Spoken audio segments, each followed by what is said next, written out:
Sakafet YouTube, let's make some gorgeous rice and peas.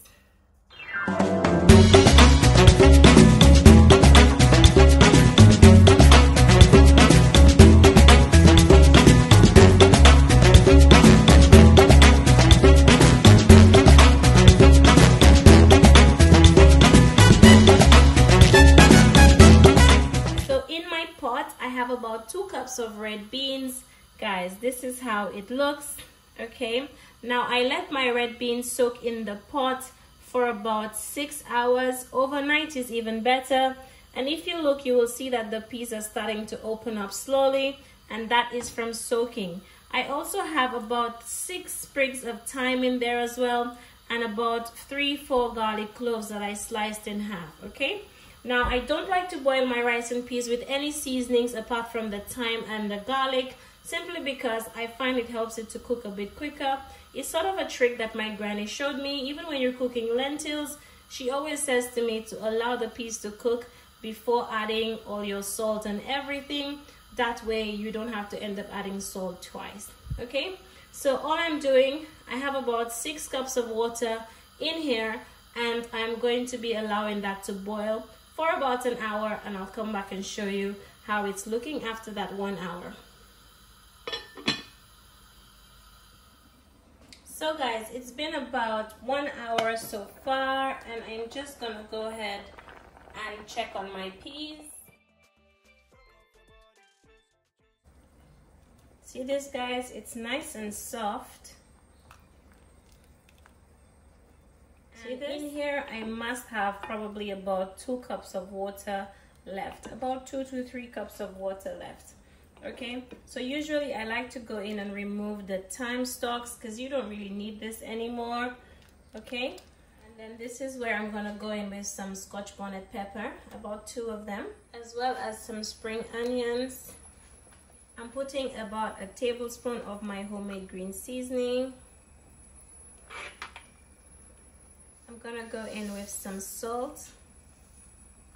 Okay, you don't want to put too much salt. This is about a teaspoon of salt. This is the all-purpose seasoning that I'm using, and I'm putting about a teaspoon of that as well. You can get this from Tesco in the UK.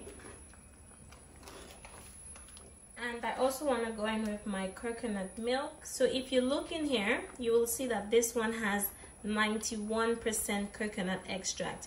This is the highest coconut extract ever. And listen, it comes from Lidl in the UK.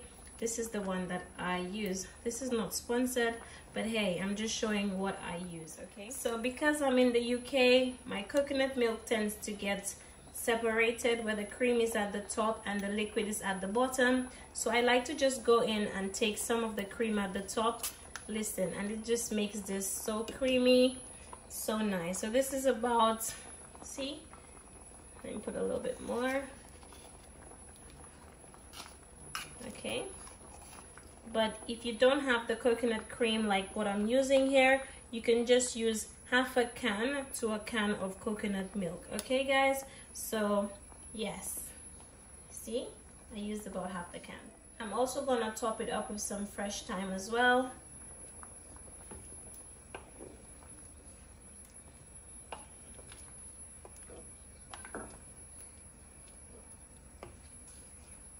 And now you want to allow it to boil for about 10 minutes so the coconut milk can cook. So it's been about 10 minutes so far. And guys, this is my coconut milk nicely cooked already. And this is where I go in with my rice. Now in this pot, I know definitely there is about 4 cups of water. One way you can know how much water is in your pot is you can actually just pour everything out and measure it yourself. But hey, I've done this so many times, so I know what it looks like. Okay, so I have about 4 cups of water, and I'm gonna be cooking 3 cups of rice. And the rice that I'm using is basmati rice. This is my favorite rice of all time. See this? Just ensure that whenever you're making your rice and peas, after you add the rice to the pot, there is only about 1 inch to 1.5 inches of water above the rice. As you can see here, I don't have to go too deep to get my rice. This is how I get my perfect rice every single time. So what I do is I allow this to sort of come up to a bubble. Make sure to mix it up, that way the rice and the peas incorporate properly. Okay, very important that you do that. And then I like to allow it to come up to a boil. So as you can see, we have a nice boil going on. Looking gorgeous. And then all I do is I actually turn down my heat quite a bit. Turn down your heat to the lowest and then just go back in with your lid. Some people like to put some foil under theirs, but I don't do that. Go in with your lid, leave it and let it steam for about 15 minutes or so on the lowest heat, covered. And when I come back, I'll show you the fluffiest, most gorgeous rice ever. Time to check on our gorgeous rice and peas. Fluff this up. It's still hot, so yes.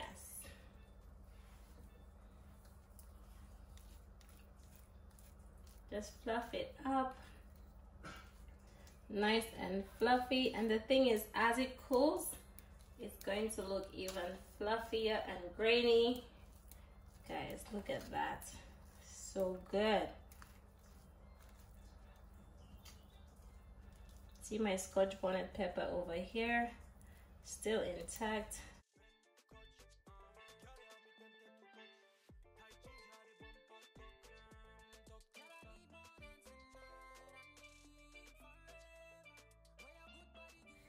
So guys, there you have it, my delicious pot of rice and peas.